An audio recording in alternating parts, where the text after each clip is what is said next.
উপস্থিত সম্মানিত আমার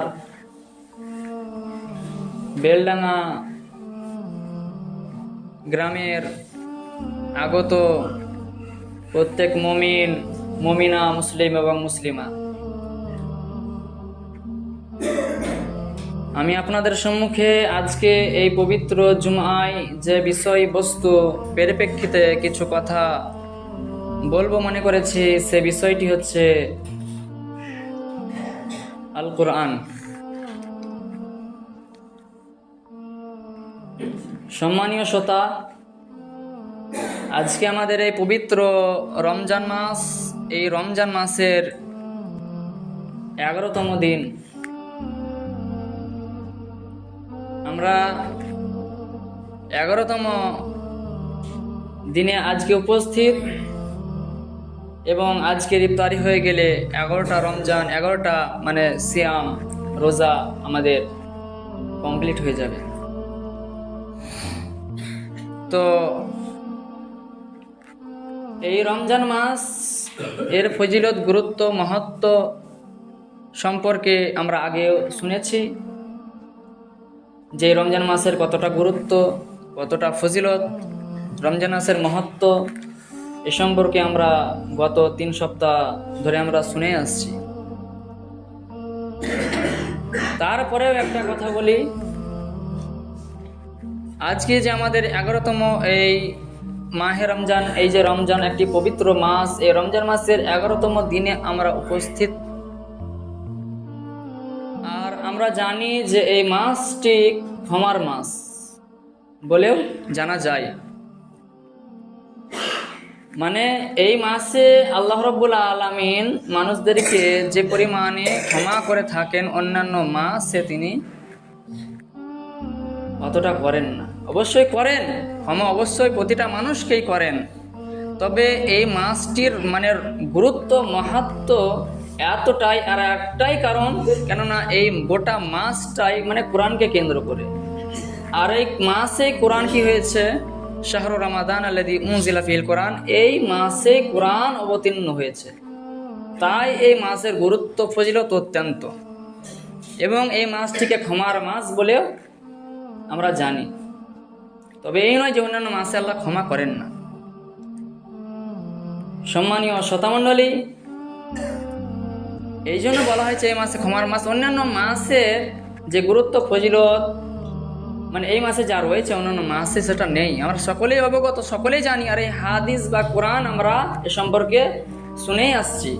হয়তো শুধু ইমামের এই খুতবাতেই নয়, আমরা অনেকে হয়তো এই সিমরত অবস্থায় যদি ফোন আছে, আমরা ফোনের মাধ্যমে আমরা হয়তো অনেকে কি করি, ওয়াজ শুনি, আমরা জালসা শুনি, হয়তো সেই দিকেও আমরা জ্ঞান অর্জন করে থাকি।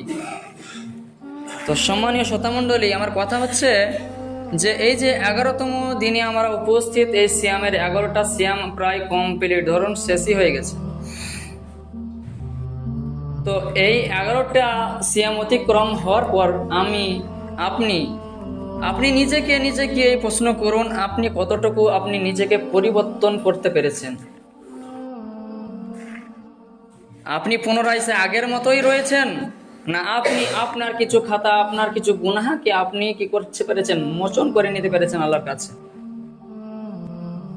আল্লাহ রাব্বুল আলামিন আপনাকে এমনি কখনোই ক্ষমা করবেন না। আপনাকে ক্ষমা চাইতে হবে আল্লাহর কাছে, চাওয়ার পদ্ধতিটা জানতে হবে আপনাকে। সম্মানীয় শ্রোতামণ্ডলী, তার আগে আরেকটি কথা, মানে গুনাহার আবার শ্রেণী বিভাগ রয়েছে। ইসমুল কাবির, ইসমুল সাগির। সাগির মানে ছোট, ইসম মানে হচ্ছে গুনাহ। ইসিম সাদে ব্যবহৃত, আলিফ তা মিম, ইসিম। ইসিম মানে হচ্ছে গুনাহ। ইসমুল সাগির ও ইসমুল কাবির মানে ছোট গুনাহ এবং বড় গুনাহ। ছোট গুনাহ আল্লাহ রাব্বুল আলামিন আপনাকে ক্ষমা করে দেবেন এই সিয়ামের মাধ্যমে, আপনাকে ক্ষমা করে দেবেন আপনার এই পবিত্র এই যে জুমা, এই জুমার দিনের মাধ্যমে।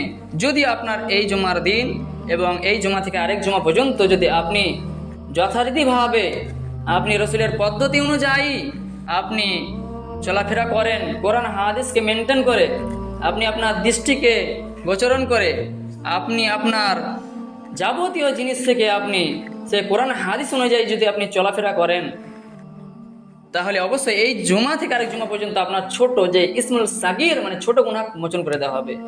ঠিক অনুরূপভাবে ইসমুল কাবির, ইসমুল সাগীর আপনার এই রমজান মাসকে আপনি যদি যথারীতিভাবে আপনি মূল্যায়ন করেন, তাহলে ওই গত রমজান যদি আপনি পেয়ে থাকেন বা কাদ্দামা বলা হয়েছে, অর্থাৎ পূর্বে যেটা চলে গিয়েছে সেই রমজানে যদি আপনি ভালোভাবে মূল্যায়ন করেছিলেন এবং এই রমজান মাসে ঠিক অনুরূপভাবে বরঞ্চ তার সাথে আরও অধিকভাবে আপনি মূল্যায়ন করছেন, তাহলে ওই মাস থেকে, ওই গত বছরের মাস থেকে আপনার এই বছরের এই মাস পর্যন্ত আপনার যত ইসমে সাগীর মানে ছোট গুনাহ রয়েছে আপনার মোচন করে দেওয়া হবে। তারপরে ইসমুল কাবির মানে হচ্ছে বড় গুনাহ। যেমন ধরুন, হয়তো আমি আপনাদের এই যে এখানে খুতবা দিচ্ছি, আপনারা আমাকে সিলেক্ট করেছেন মানে আপনাদের এই মসজিদে ইমামতি করার জন্য, বা ইমাম হিসাবে আমাকে সিলেক্ট করেছেন, এবং আমি অবশ্যই এই জায়গাতে আমি আপাতত মোটামুটি অনেক দিন থেকে রয়েছি আপনাদের এই জায়গায়। যাই হোক, তো এই যে আমি খুতবা দিচ্ছি আপনাদের সম্মুখে, হয়তো কোনো হাদিস কোরআন আপনি শুনলেন, এরপরে হয়তো আপনি বাড়ি মানে মসজিদ থেকে আপনি বেটে বার হতে না হতেই মানে যে ইমাম অমুক বললো, এটা বললো, ওটা বললো, তার মধ্যে এটা নেই, মানে এই যে একটা কথা, মানে আপনি হয়তো সেই জিনিসটা যদি তাকেই বলতেন যার কথা আপনি বলছেন বাইরে, সে তো শুনলো না, কিন্তু সেই জিনিসটা আমার কথা বলে বলছি না, যদি একটা মুসল্লিরও কথা আমি বলছি, আপনার কোনো এক ভাইয়ের সম্পর্কে আপনি খারাপ একটি মন্তব্য করলেন, খারাপ একটি কথা বললেন, হয়তো সে একটি কথা বললো, আপনি সেই কথাটি তার সম্মুখে নয় তার পেছনে আপনি বললেন, মানে এটা ছোটখাটো গুনাহ নয়। আপনি হয়তো ভাববেন ছোট গুনাহ, এটা ছোট গুনাহ নয়, ইসমুল কাবির, এটা হচ্ছে বড় গুনাহ। গিবত, চুগলি, এই সমস্ত জিনিস, মুনাফিক, খিয়ানতকারী, এই সমস্ত জিনিস প্রত্যেকটাই, সুদ, ঘুষ, এই সমস্ত হচ্ছে ইসমুল কাবির মানে বড় গুনাহ। এগুলো আপনার কাছে রোটে আল্লাহর কাছে কেঁদে আল্লাহ রাব্বুল আলামিনের কাছে ক্ষমা চাইতে হবে। আবার আরেক প্রকার রয়েছে ইসমুল কাবির, আর সেটা হচ্ছে শিরক, মানে শিরকে যারা লিপ্ত রয়েছে, যারা আল্লাহকে বাদ দিয়ে অন্য কাউকে, মানে আল্লাহকে সিজদা করেছে ঠিকই, বা আল্লাহর কাছে সিজদা করছে, নামাজ পড়ছে, মসজিদে আসছে, কিন্তু আবার অন্যজনকেও সিজদা করছে, বা সিজদা না করলেও মূর্তি পূজা দেখতে গিয়ে সেখানে সেলফি নিচ্ছে, বা তাকে মানে তার সেই মূর্তির সঙ্গে করে তারা সে খুশি মানাচ্ছে, অর্থাৎ সেটাকেও সে মানা হচ্ছে। অবশ্যই আপনি ওই খারাপ জায়গায় অন্যান্য ধর্মের মানুষ রয়েছে, সে দেবদেবী মূর্তি ইত্যাদি জায়গায় গিয়ে আপনি তাদের সঙ্গে আপনি ওঠা বসা করছেন, তাদের সঙ্গেই করছেন, বা ওটাকেই আপনি পছন্দ করছেন, ওটাকে আপনি চয়েস করছেন, বা একজন অভিনেতার মানে ক্যারেক্টারকে আপনি চয়েস করছেন, বা সে অনুযায়ী আপনি ড্রেস পরছেন, বা সে অনুযায়ী আপনি চলাফেরা করছেন, বা সে অনুযায়ী আপনার কথাবার্তা, চলন, আচরণ সব কিছুই সে অনুযায়ী,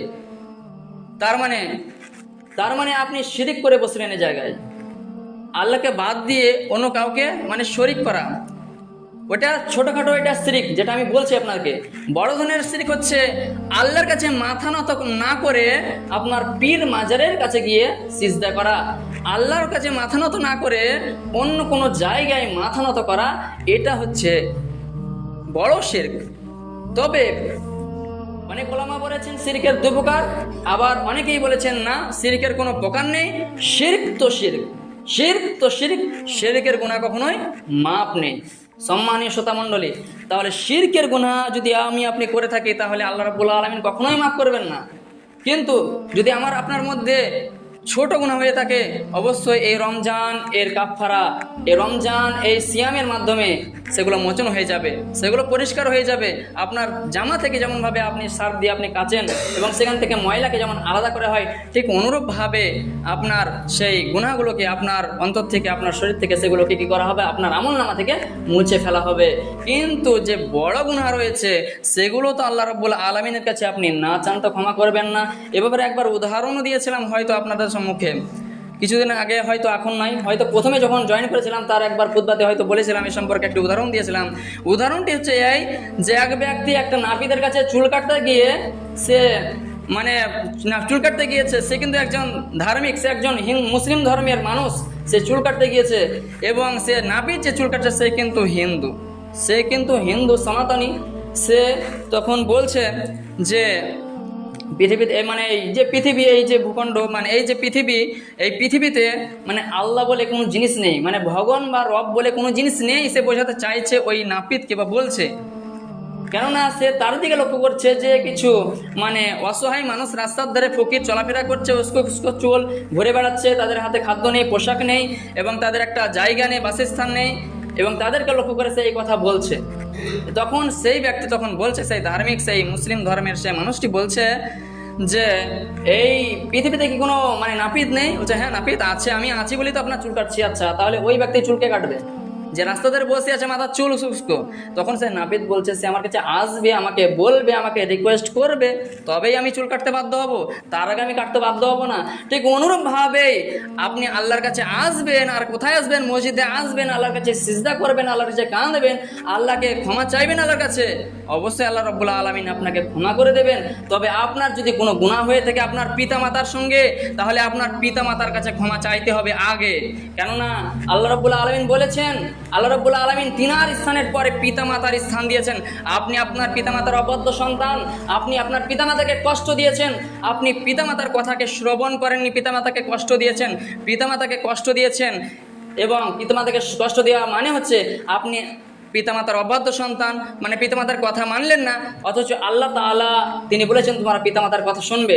তাহলে এক হলো পিতামাতার কথা না শোনার গুনাহ, দ্বিতীয় গুনাহ হচ্ছে আল্লাহ রাব্বুল আলামিনের সেই আয়াতের গুনাহ। মানে আপনাকে ওই পিতামাতার কাছে ক্ষমা চাইতে হবে। আপনি যেই পিতামাতাকে আপনি রাগান্বিতভাবে কথা বলেছেন, আল্লাহ তাআলা বলেছেন ওয়াকফিজ লাহুমা, তোমরা তোমাদের পিতামাতার কাছে তোমাদের বাজুকে, তোমাদের মাজুকে, তোমাদের আওয়াজকে, কণ্ঠস্বরকে নিচু করে দাও, নিম্নগমে তাদেরকে কথাবার্তা বলো। সম্মানীয় শ্রোতামণ্ডলী, আপনি যদি দুনিয়ার মুখে কোনো ব্যক্তির সঙ্গে আপনি গীবত করে থাকেন, আপনাকে অবশ্যই জীবিত অবস্থায় আজকে আপনাকে ক্ষমা চেয়ে নিতে হবে। আপনি যদি কোনো মানুষের কাছে ধার দেনা করে থাকেন কোনো দোকানে, অবশ্যই আজকে আপনাকে সেই দেনা পরিশোধ করে নিতে হবে। নইলে ঋণ এমন একটি জিনিস যেটা কখনোই পরিশোধ হয় না। সেই ঋণ এমন একটি জিনিস, হয়তো আপনার সন্তান জানলো না, বা হয়তো সেই আপনার জানা যায় সেই স্থানে হয়তো বলা হলো, তারপরেও হয়তো বলা হলো, কিন্তু আপনার সেই সন্তান আপনার সে ঋণ দিতে বাধ্য হলো না। তারা বলল আমার পিতা চলে গেছে, তোমরা সেই কবরে যেয়ে তোমরা সেই ঋণ সেটা পরিশোধ করে নাও, আমরা সেই ঋণ আমাকে দিতে পারবো না, কারণ আমার পিতা কখনো আমাকে এটা বলে যায়নি। তো সম্মানীয় শ্রোতামণ্ডলী, কথা হচ্ছে দুনিয়ার বুকে কোনো মানুষের সঙ্গে চুগলি বা গীবত তার করে থাকেন পিছনে সম্মুখে, আপনাকে তার কাছে গিয়ে আগে ক্ষমা চাইতে হবে, এরপরে আল্লাহর কাছে ক্ষমা চাইতে হবে অবশ্যই, তাহলে সেই ইসমুল কাবির বড় গুনাহমোচন হবে। তো যাই হোক সম্মানীয় শ্রোতামণ্ডলী, যে পবিত্র কুরআন হচ্ছে, কুরআনকে কেন্দ্র করে এই পুরো এই রমজান মাস, তাই এই রমজান মাসের ফজিলত, রমজান মাসের গুরুত্ব, রমজান মাসের মানে মহত্ব অধিক। আর এই কুরআন একটি আমাদের পরিচিতমূলক শব্দ, ব্যাপক একটি পরিচিতমূলক শব্দ এই কুরআন। এবং এই কুরআনটি দুইটা শব্দ থেকে এসেছে, দুইটা শব্দ থেকে উৎকলিত হয়েছে বা উৎসর্গ হয়েছে, বা তার মূল শব্দ দুইটি মানে ধরা হয়। একটা হচ্ছে কারা, কাফ রা আলিফ হামজা, আর একটা হচ্ছে কারন, কাফ রা নুন, কারণ এই দুই শব্দ থেকে ধরা হয়, এই দুই শব্দ থেকে কুরআন শব্দটি উৎকলিত। আর কারণ মানে হচ্ছে পড়া, আবৃত করা, পাঠ করা। যদি কুরআন শব্দটি কারউন শব্দ থেকে ধরা হয়, তাহলে তার অর্থ হবে মাকরুউন। এটা মাফুলের সেগা, আরবিক গ্রামার মাফুল, মাকরুউন অর্থাৎ পঠিত, যাকে পাঠ করা হয়েছে। যেহেতু পৃথিবীর সকল ধর্মীয় অধর্মীয় মানুষ যারা রয়েছে, তারা যে কিতাব পড়াশোনা করে, যে কিতাব পড়ে, দেখতে যাওয়া যায়, তাহলে লক্ষ্য যদি করা হয় তাহলে আপনি দেখতে পাবেন সবচেয়ে বেশি যে কিতাবকে মূল্যায়ন করা হয়, বেশি যে কিতাবের প্রতি ধ্যান দেওয়া হয়, বেশি যে কিতাবকে পড়া হয়, তেলাওয়াত করা হয়, সেই কিতাবটি হচ্ছে এই কোরআন। তাই এই কোরআনকে কোরআন বলে আখ্যায়িত করা হয়েছে। সম্মানীয় শ্রোতামণ্ডলী, দ্বিতীয় শব্দ হচ্ছে কারণ। যদি এই কারণের অর্থ হচ্ছে, কারণের অর্থ সংযুক্ত, সম্পৃক্ত বা মিলানো। আবার আরেকটা এর অর্থ ব্যবহার হয়, কারণ মানে হচ্ছে শিং, গরুর শিং, ছাগলের যে শিং থাকে, এই শিংয়ের আরবি শব্দ কারণ, মানে কারণ হচ্ছে শিং। তো শিংয়ের মানে সংযুক্ত, সম্পৃক্ত ইত্যাদি। যদি কারনুন শব্দ থেকে যদি কোরআন ধরা হয়, কোরআন শব্দটি কারনুন থেকে ধরা হয়, তাহলে তার অর্থ হবে মাকরুনুন, অর্থাৎ মিলানো, সংযুক্ত, সম্পৃক্ত। যেহেতু কোরআনের একটি শব্দ একটি অক্ষর আরেকটি অক্ষরের সঙ্গে, একটি শব্দ আরেকটি শব্দের সঙ্গে, একটি আয়াত একটি আয়াতের সঙ্গে, একটি সূরা একটি সূরার সঙ্গে, একটি রুকু একটি রুকুর সঙ্গে, একটি পারা একটি পারার সঙ্গে মিলে রয়েছে, সম্পৃক্তভাবে মিলে রয়েছে। তাই এই কোরআনকে আল কোরআন বলে আখ্যায়িত করা হয়েছে। আবার একটা কিতাবের মধ্যে আমি পড়লাম, একজন লেখক তিনি লিখেছেন, এই কোরআনের সঙ্গে দিয়েছেন খুবই সুন্দর, হুয়াল কুরআন আল মুনাজ্জালু আলা রাসূলিল মাকতুবু ফিল মাসাহিফি ওয়াল মানকুলু আনহা নাকলান মুতাওয়াতিরান বিলা শুবহাতে। বলা হচ্ছে হুয়াল কুরআন, এই কোরআনটি এমন একটি কিতাব, এমন একটি বই, এমন একটি কিতাব, আল মুনাজ্জালু আলা রাসূলে, যেটা নাজিল হয়েছে আলা রাসূল, মালা মানে উপরে, আলা রাসূল রাসূল সাল্লাল্লাহু আলাইহি ওয়াসাল্লামের উপরে।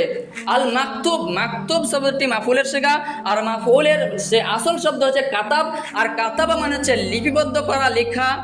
তো মাকতুব ফিল মাসাহিফে, যা লিপিবদ্ধ করা হয়েছে মাসাহাব সুমে, এবং যা ধারাবাহিকভাবে সন্দেহযুক্ত প্রক্রিয়ায় ধারাবাহিকভাবে রাসূল সাল্লাল্লাহু আলাইহি ওয়াসাল্লামের উপরে ধীরে ধীরে ধীরে ধীরে কি হয়েছে, নাজিল হয়েছে।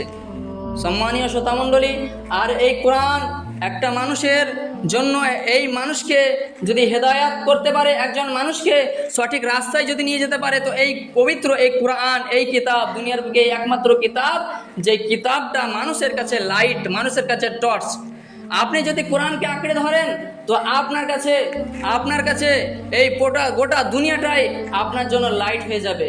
আপনি যেই রাস্তায় যাবেন, কোরআনকে যদি আপনি মেনে চলেন বা হাদিসকে মেনে চলেন, তাহলে অবশ্যই এই কোরআন হাদিস হয়ে যাবে আপনার কাছে টর্চ, আপনার কাছে লাইট।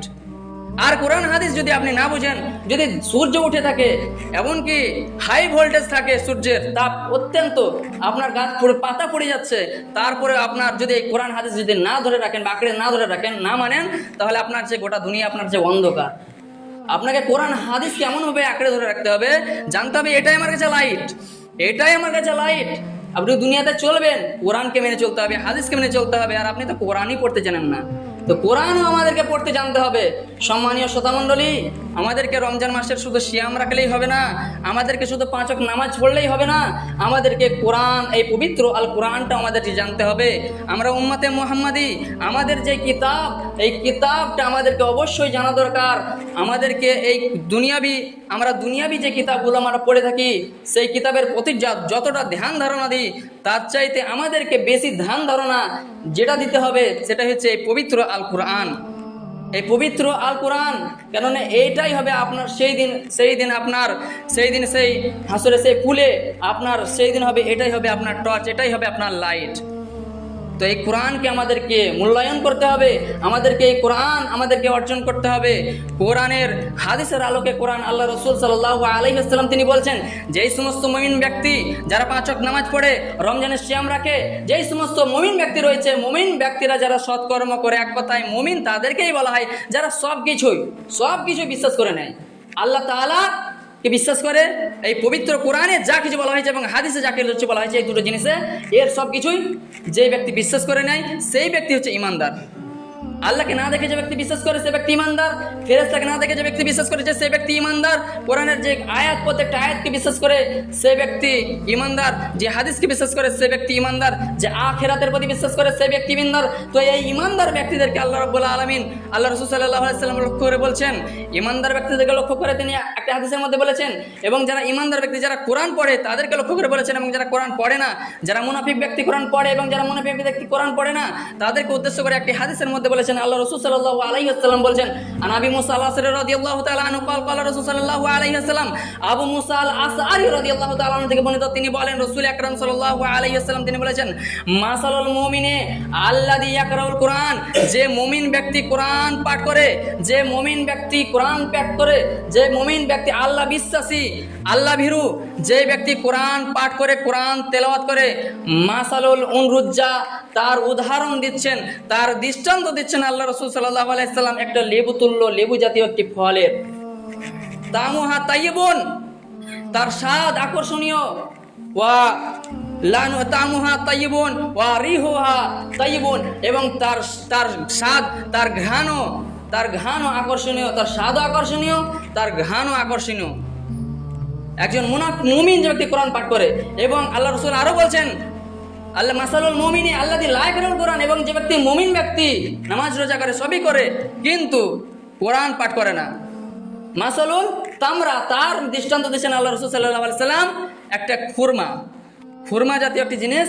সেই খুরমা অবশ্যই আমরা জানি সেই মিষ্টি জাতীয় একটি খাবার, সেই খুরমার কথা বলছেন। সেই খুরমা তমুহা হুলুবুন, যার স্বাদ হচ্ছে মিষ্টি, তমুহা হুলুবুন, যার স্বাদ মিষ্টি, লা রিহালাহা, কিন্তু তার কোনো ঘ্রাণ নেই, তার কোনো সুগন্ধি নেই। তাহলে সুগন্ধি যদি আমি চাই যে আমার সুগন্ধি হোক আমার মধ্যে, তাহলে কোরআন পাঠ করতে হবে। তাহলে কোরআন পাঠ করতে হবে। নামাজ রোজা করলেই যথেষ্ট নয়। কোরআনটা হচ্ছে কিতাব। আপনি নামাজ রোজা যেটাই করবেন প্রত্যেকটার বর্ণনা কোরআনেই দেওয়া হয়েছে। আপনি যাকাত দিবেন কোরআনেই দেওয়া হয়েছে, আপনি হজ করবেন কোরআনেই দেওয়া হয়েছে, পিতামাতার প্রতি আপনি সেবা করবেন কোরআনেই দেওয়া হয়েছে, কার কথাটা হোক সেটা কোরআনেই দেওয়া হয়েছে। তো কোরআনকে মূল্যায়ন করতে হবে। ওই পরে ওই হাদিসের মধ্যে আবার শেষের দিকে বলছেন, আল্লাযী মাসালুল মুনাফিক, যে ব্যক্তি মুনাফিক রয়েছে ইয়াকরাউল কোরআন। মুনাফিক কাদেরকে বলে? মুনাফিক তাদেরকে বলা হয় যে মুখে এক কথা বলে অন্তরে অন্য মত, মানে ভিন্ন মত পোষণ করে। হয়তো আমার সম্মুখে আমাকে বললে, ইমাম সাহেব আপনার খুতবা চরম হয়েছে, দারুণ খুতবা হয়েছে, আর বাইরে গিয়ে বা তখনই ওর সম্মুখে আবার অন্তরে সে মনে মনে বলছে, বেকার, এর চাইতে আমি খুতবা দিতে পারতাম, এর চাইতে আমি ভালো খুতবা দিতে পারতাম। বা হয়তো কোন এক ভাইকে বলছে, মাশাআল্লাহ আপনার চেহারাটা দারুণ অত্যন্ত, আবার সে বলছে বেকামুখ, নানান রকম কথা, কটু কথা। তাই যে অন্তরের মধ্যে ভিন্ন মতো পোষণ করা, মুখে এক কথা বলা, দুমুখ, এদেরকে বলা হচ্ছে মুনাফিক। আল্লাযী মাসালুল মুনাফিকে আল্লাযী ইয়াকরাউল কোরআন, যে মুনাফিক ব্যক্তি কোরআন পাঠ করে, মাসালু তাদের উদাহরণ দিচ্ছে আল্লাহ রাসূল সাল্লাল্লাহু আলাইহি ওয়াসাল্লাম। সেই মুনাফিক ব্যক্তি এমন একটি মানে ফলের উদাহরণ দিচ্ছেন যার কোনো কি নেই, যার মানে স্বাদও নেই, যার স্বাদ নেই, এবং তার মানে যে ঘ্রাণ, সে ঘ্রাণও, তার ঘ্রাণ আছে আকর্ষণীয়, কিন্তু তার কোনো স্বাদ নেই, যদি আছে তো তিক্ত। তারপরে আরেকটা উদাহরণ দিচ্ছেন, মাসালুল মুনাফিকে আল্লাযী লা ইয়াকরাউল কোরআন, যে মুনাফিক ব্যক্তি কোরআন তেলাওয়াত করে না, তার দৃষ্টান্ত দিচ্ছেন হানজালি, অর্থাৎ মাকাল জাতীয় একটি ফল যেটা তিক্ত, অর্থাৎ তামুহা মুররুন, যার স্বাদ হচ্ছে তিতা, এবং ওয়া তামুহা মুররুন ওয়া রিহুহা লা রিহালাহা, অর্থাৎ যার কোনো ঘ্রাণ নেই, আবার তার স্বাদ যদি আছে তো বা তিতা, আর যে ব্যক্তি মুনাফিক কোরআন পাঠ করে তার কোনো ঘ্রাণ নেই কিন্তু স্বাদ আছে মিষ্টি। সম্মানীয় শ্রোতামণ্ডলী, তাহলে এই হাদিস থেকে আমরা বুঝতে পারলাম যে আমাদেরকে মুমিন হতে হবে অবশ্যই, কিন্তু কোরআন পাঠকারী মুমিন হতে হবে। আমাদের মধ্যে যেন কোরআন আমি পাঠ করতে পারি, কোরআন পড়া আমাদেরকে অবশ্যই শিখতে হবে। আজ হয়তো আপনি এবার বলবেন, বক্তব্য শুনছেন, আপনি হয়তো মনে মনে বলবেন, ইমাম সাহেব বলছে আমার তো বয়স আমার বয়স 60 বছর হয়ে গেছে, আমার 55 বছর আমার অতিক্রম হয়ে গেছে, আমি এখন কোরআন শিখবো, লোকে কি বলবে, হয়তো মুখ লজ্জা। আবার দেখা যাবে আপনার স্ত্রী মারা গেলে কাল হয়তো আপনি বিয়ে করবেন, আপনার তখন আর কোনো লজ্জা লাগবে না, কিন্তু এই কোরআন পাঠ করতে আপনার মনে অনেক লজ্জা। আরেকটা কথা, এই যে এই রমজান মাসকে আমরা পেয়েছি, আমরা কতই না সৌভাগ্যবান। আমরা অনেকেই দেখা যায় যে কেউ হয়তো 1-2 দিন সিগারেট, 1-2 দিন বিড়ি, আবার নানান জাতীয় তামাক জাতীয় জিনিস ইত্যাদির মধ্যে 1-2 দিন পান করলে তার নেশা ধরে যায়, ঠিকই। তো এই গোটা রমজান মাস পড়ার পরেও দেখা যায় যে মানুষ তারপরে আবার এই রমজান মাসে এই নামাজের প্রতি তার নেশা ধরে না, একটি মাস নামাজ পড়লো তারপরেও নেশা ধরে না, এমন দেখা যায়। তাই আমি প্রত্যেক মুমিন, প্রত্যেক মুমিনা, প্রত্যেক মুসলিম, প্রত্যেক মুসলিমা, প্রত্যেক যুবক, প্রত্যেক যুবতীর কাছে আবেদন যে আমরা প্রত্যেকে নামাজ পড়বো। শেষে আরেকটি হাদিস বলে আমি আমার বক্তব্য সমাপ্ত করব। ছোট্ট একটি হাদিস, আল্লাহ রাসূল সাল্লাল্লাহু আলাইহি ওয়াসাল্লাম তিনি বলছেন, মান কারা হারফান মিন কিতাবিল্লাহ ফালাহু হাসানাতুন ওয়া হাসানাতু বিআশরি আমসালিহা। আল্লাহ রাসূল সাল্লাল্লাহু আলাইহি ওয়াসাল্লাম তিনি বলছেন, ওয়া ক্বালু লাহু আলিফ লাম মিম হারফুন, আলিফুন হারফ, লামুন হারফ, মিমুন হারফ। আমাদের প্রত্যেকের জানা হাদিসটি। আল্লাহ রাসূল সাল্লাল্লাহু আলাইহি ওয়াসাল্লাম তিনি বলছেন যে মান কারা হারফান মিন কিতাবিল্লাহ, যে ব্যক্তি পবিত্র আল কোরআন থেকে একটি হরফ পাঠ করলো তার জন্য একটি নেকি লিপিবদ্ধ করা হবে, আর একটি নেকি হবে হাসারাতু আমসালিহা বিআশরিন, 10 মানে 10 নেকির সমান তাকে নেকি দেওয়া হবে একটি হরফ পাঠ করলে। আল্লাহ রাসূল শেষে আবার বলছেন হাদিসের মধ্যে যে আমি এটা বলছি না আলিফ লাম মিম এটা একটা হরফ, বরং আলিফুন হরফ ও লামুন হরফ ও মিমুন হরফ, অর্থাৎ আলিফ একটি হরফ, লাম একটি হরফ, মিম একটি হরফ, মানে এই তিনটি পাঠ করলে আপনি পেয়ে যাচ্ছেন 10 করে 30 নেকি।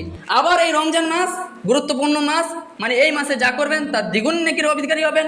সেই অনুযায়ী যদি ধরেন তাহলে আলিফ লাম মিম এই তিনটি শব্দর 10 নেকি, 30 3 10 30। আবার রমজান মাস হিসেবে যদি আপনি এই রমজান মাসে পাঠ করেন তাহলে 30 দুগুণা 60, আপনি 60 নেকির অধিকারী হবেন। আবার অনেক ওলামারা এমনটাও তাদের মতে জানা যায়, তারা বলেছেন যে এই রমজান মাসে যদি তারা মানে সহকারে আবার পাঠ করে তাহলে মানে সহকারে পাঠ করার নাকি আরও ডবল, আরও দ্বিগুণ নেকির অধিকারী হওয়া যায়।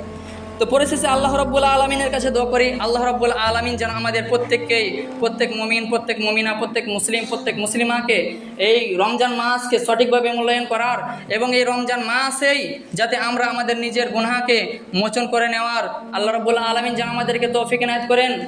সম্মানীয় শ্রোতামণ্ডলী, এবং আল্লাহর কাছে আরও দোয়া করি আল্লাহ রাব্বুল আলামিন যেন আমাদেরকে এই রমজান মাসে বেশি বেশি করে সঠিক দিনই কাজ করার, কোরআন হাদিসকে সঠিকভাবে মূল্যায়ন করার এবং কোরআন হাদিসের প্রতিটা জিনিস যেটাই আমি পদক্ষেপ যেটাই নেব আমি কোরআন হাদিস অনুযায়ী যেন আমার পদক্ষেপটা হয়ে থাকে, রাসূল সাল্লাল্লাহু আলাইহি ওয়াসাল্লামের পদ্ধতিটা হয়ে থাকে। আল্লাহ রাব্বুল আলামিন আমাদের প্রত্যেককেই সঠিকভাবে কোরআন হাদিস মোতাবেক চলার তৌফিক এনায়েত করেন, আমিন। আল্লাহুম্মা সাল্লি আলা মুহাম্মাদ ওয়া আলা আলি মুহাম্মাদ কামা সাল্লাইতা আলা ইব্রাহিম ওয়া আলা আলি ইব্রাহিম ইন্নাকা হামিদুম মাজিদ। আল্লাহুম্মা বারিক আলা মুহাম্মাদ ওয়া আলা আলি মুহাম্মাদ কামা বারাকতা আলা ইব্রাহিম ওয়া আলা আলি ইব্রাহিম ইন্নাকা হামিদুম মাজিদ। সুবহানাকা রাব্বিল ইজ্জাতি আম্মা ইয়াসিফুন ওয়া সালামুন আলাল মুরসালিন আলহামদুলিল্লাহি রাব্বিল আলামিন। আসসালামু আলাইকুম।